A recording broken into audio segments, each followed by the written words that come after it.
Freewell just sent me their new iPhone Pro hybrid filter kit, and I think it's awesome. It's compatible with iPhone Sherpa cases/cages, supports 67mm thread filters, allows filter stacking with the new filter island slot, and has a total VND/CPL range of 1 to 10 stops. The price is $150 if you buy it through the Freewell official website, and in the box you'll find a hard shell case, a magnetic Sherpa mount, 1 to 5 stops VND/CPL filter, ND32 filter, a light block frame, a soft gradient ND1.2 filter, and a quarter glow mist filter. The build quality is fantastic. The entire kit is made of metal, but it's also very lightweight, weighing just 189 grams, including the hard shell case. It's only compatible with Freewell iPhone Sherpa cages or cases, but this makes it extremely easy to use. You just take the magnetic base mount, attach it to your Sherpa case or cage, then either magnetically snap on the 1 to 5 stop VND/CPL filter, or just slide one of the creative filters into the filter island. The filter island is basically a slot between the 1 to 5 stop VND filter and the camera lens. This allows you to insert the light block frame to prevent light leaks, use one of the creative filters individually, or even stack multiple filters together. For example, you can slide in the quarter glow mist filter to add a soft mist effect, either with or without the 1 to 5 stop VND filter, or you can slide in the soft GND 1.2 filter to create a gradient exposure effect, which usually works well for tripod landscape shots, or you can insert the ND32 filter to extend the 1 to 5 stop VND filters range to 6 to 10 stops. This is going to be extremely helpful for those of you who want to shoot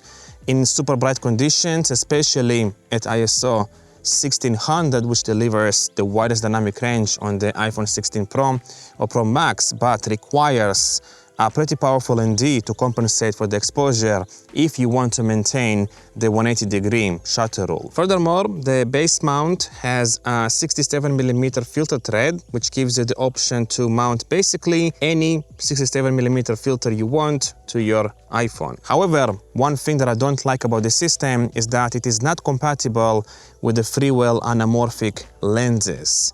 So you can only use this basically on the Sherpa cases or cages, but not with the lenses. If you want to use it with the lenses, you'll have to buy a separate filter with like a 58mm filter thread. Now let me do a couple of tests. I just want to show you how this VND filter performs in the real world. So right now I'm shooting with my iPhone without any filters at all, with ISO 54, white balance 5800, and then the shutter speed is set to a value to properly expose myself. I'm not following the 180-degree shutter rule, because if I'll do it, I'm going to overexpose the sky. So this is basically how it looks like straight out of the iPhone.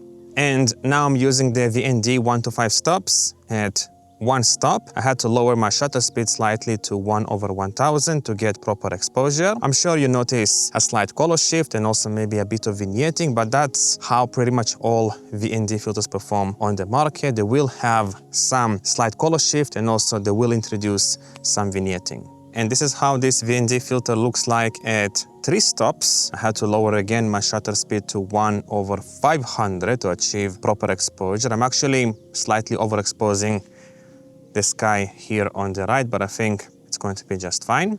All right, so I've set the ND filter now to 5 stops. This should definitely show you how this ND filter performs at its worst when it comes to like the color shift, vignetting, but I'm still not at 1/50 shutter speed, basically double the frame rate to maintain the 180-degree shutter rule, because the light source in here is a bit too strong. But it's not really a problem with this system, because I can take the ND32, right, and then basically transform this 1 to 5 stop ND filter into 6 to 10 stops. So let me switch to ISO 1600 actually, and then test out this thing if it's enough to maintain the 180-degree shutter rule in this type of lighting conditions. All right, so right now I'm shooting at ISO 1600, shutter speed 1/50, and as you can see, I'm completely blown out, and that's because the ND filter is not strong enough to compensate for this type of exposure. But I'm going to slide on the ND32 here and see if it helps to reduce the exposure and have me properly exposed in this frame. And as you can see, it works just fine. Again, I'm shooting at ISO 1600, shutter 1/50, and it's set now, basically the ND filter is set now to 10 stops of ND, but it's enough to have me properly exposed in this bright lighting condition. Now I want to show you how the CPL filter performs. Here we have a lake with lots of reflections. Let's see how much the CPL filter helps to reduce these reflections. Just going to spin around the CPL filter, and as you can see, it adds a bit more contrast to the sky, in some areas at least, and then also reduces some of the reflections in the water. I think this is somewhat okay here. So I basically get a bit more contrast in the frame with this CPL filter. All right, now let's test the GND filter, which is basically a gradient neutral density filter. And for this kind of environments, for like a landscape scene, and if you're shooting on a tripod, this filter here is going to be perfect because it will allow me to darken only the top area and then keep the bottom area mostly bright. So let me show you how it looks. Gonna slide it in.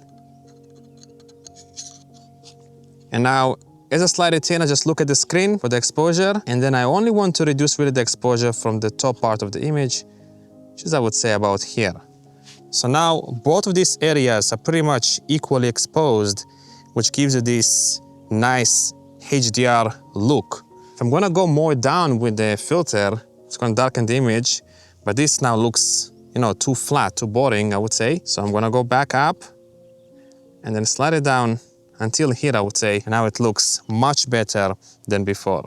Okay, now let's do a test for the glow mist filter, which basically is supposed to make the image a bit softer with less contrast, and more specifically add slight bloom to the brightest parts of the frame. So right now I'm not using the filter at all. And let me slide it in. And here is how it looks like with the glow mist filter. Maybe you'll notice that my skin tones are slightly softer in a way. And also look at the brightest parts of the frame. You might notice also some blooming happening in the highlights and so on.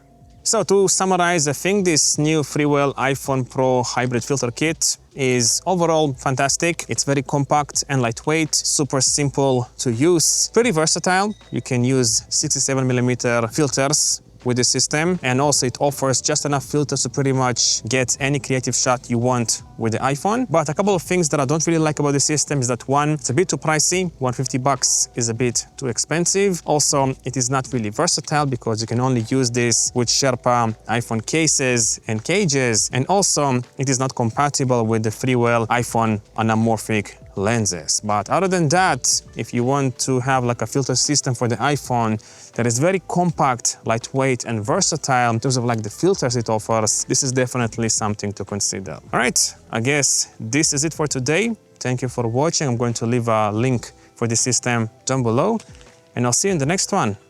Bye-bye.